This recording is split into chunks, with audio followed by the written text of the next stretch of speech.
हांख्रायनाय हिसाबै नुजाफैनो हाबाय बाव गोजोननाय मोनबाय आरो खुंग्रिं ओनसोलनि बे बैसागु बादायलायनाय बे हाबाफारियाव जिरायनानै खुंग्रिंनि राजखुंग्रिफोरनि मोसानायखौ नुनो मोनबाय।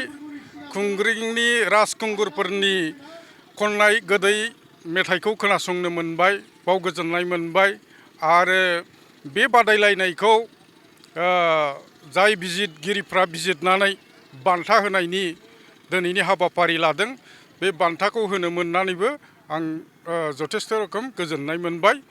बे रोखोमनो बैसागु बोथोरानो जा बा गुबुन हाबाफारियानो जा जोंनि बर' हारिमुखौ फोजौखांनायाव साखोन सिखोन आरो साबखांहोनायाव बेबादिनो बिहोमा होलांबाय थादों खुंग्रिं ओनसोलनि रायजो राजाफ्रा बेखौनो आंनि गोसो गोरबोनिफ्राय खावलायनाय थाबाय। सिगांनि बैसागु आरो दानि बैसागु माबायदि रुजुयो नोंथाङा?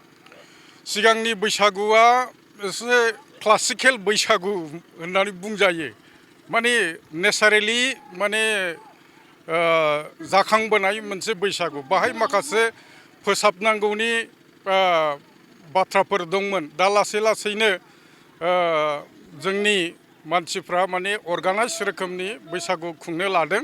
बियो जोंनि कालचारखौ बा हारिमुखौ फोसाबलांनायनि मोनसे माने नुथाय बा बिदिन्थि होननानै जोङो बुंनो हायो।